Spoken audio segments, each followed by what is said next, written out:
Assalamualaikum warahmatullahi wabarakatuh. Selamat pagi semuanya. Bagaimana dengan kabar kalian? Baik? Alhamdulillah. Oke, pada pertemuan kali ini Bu Endah akan menjelaskan kepada kalian khususnya di 12 broadcasting di mata pelajaran Manajemen Produksi, Penulisan Naskah, dan Penyutradaraan. Nah, pada kesempatan kali ini Bu Endah akan lebih fokus kepada salah satu kadi saja, yaitu tentang memahami setting cerita dan penokohan. Nah, mungkin untuk pertemuan pertama ini kita bahas yang ringan-ringan saja dulu, yaitu tentang apa? Tokoh atau penokohan. Penokohannya yang bagaimana? Nah, ketika misalnya kalian membuat sebuah cerita atau melihat sebuah film, kalian mesti tidak terlepas dari sebuah tokoh. Ya, tokoh itu sangat penting dalam sebuah cerita. Tetapi tokoh itu juga membawakan visi atau membawakan sebuah karakternya masing-masing. Nah, di sini Bu Endah akan menjelaskan kepada kalian lebih lanjut apa saja sih tokoh dalam cerita itu. Oke ya. Untuk yang pertama, di sini ada beberapa tokoh utamanya. Yang pertama itu ada tokoh protagonis. Kalian tentunya sudah tidak asing ya dengan kata protagonis. Nah, yang kedua itu ada tokoh antagonis.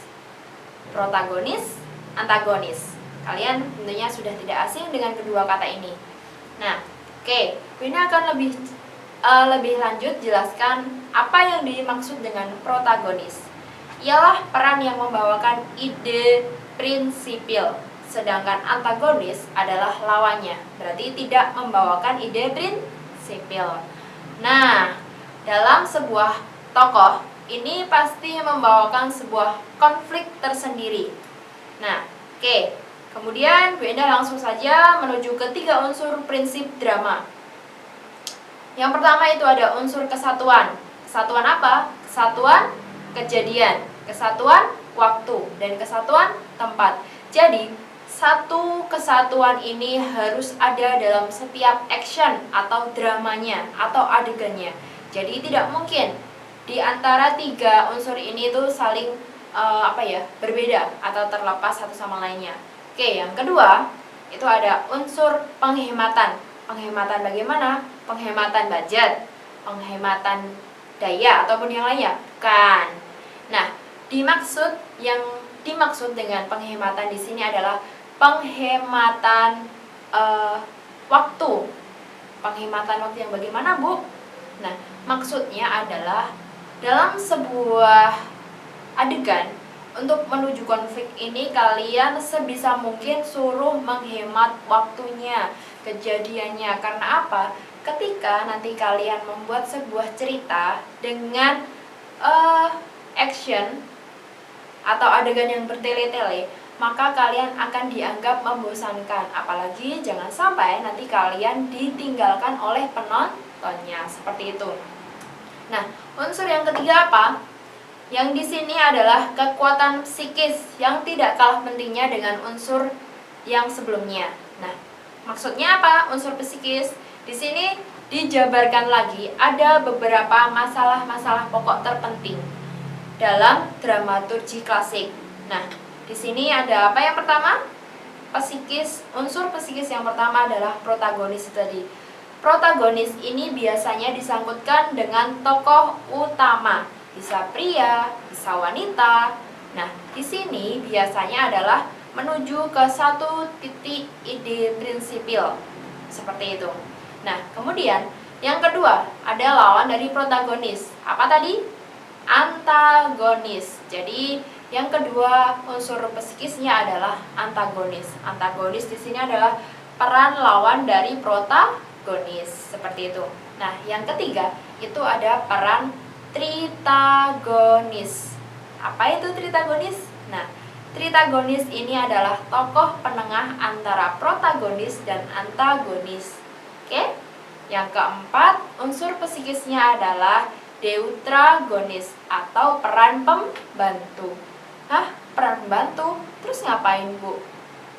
Nah, kalian jangan memandang sebelah mata kalau peran pembantu di sini hanya sebagai penambah saja. Tidak. Karena apa? Peran pembantu di sini adalah salah satu peran yang cukup penting menghantarkan ke sebuah konflik. Jadi ada 4 unsur psikis tadi yang saling berkaitan satu sama lain untuk menuju action atau konfliknya, seperti itu.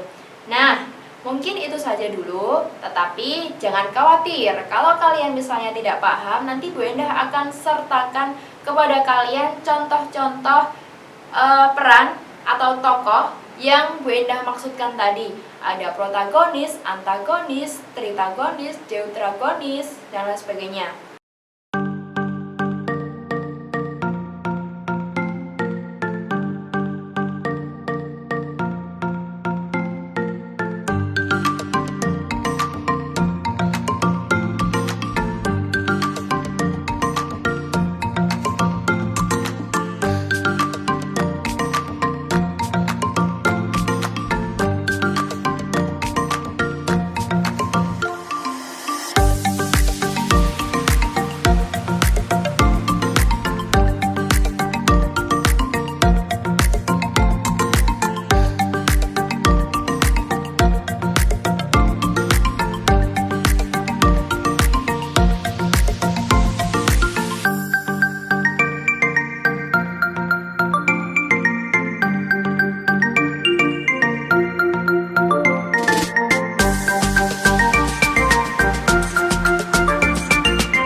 Bu Endah ulangi.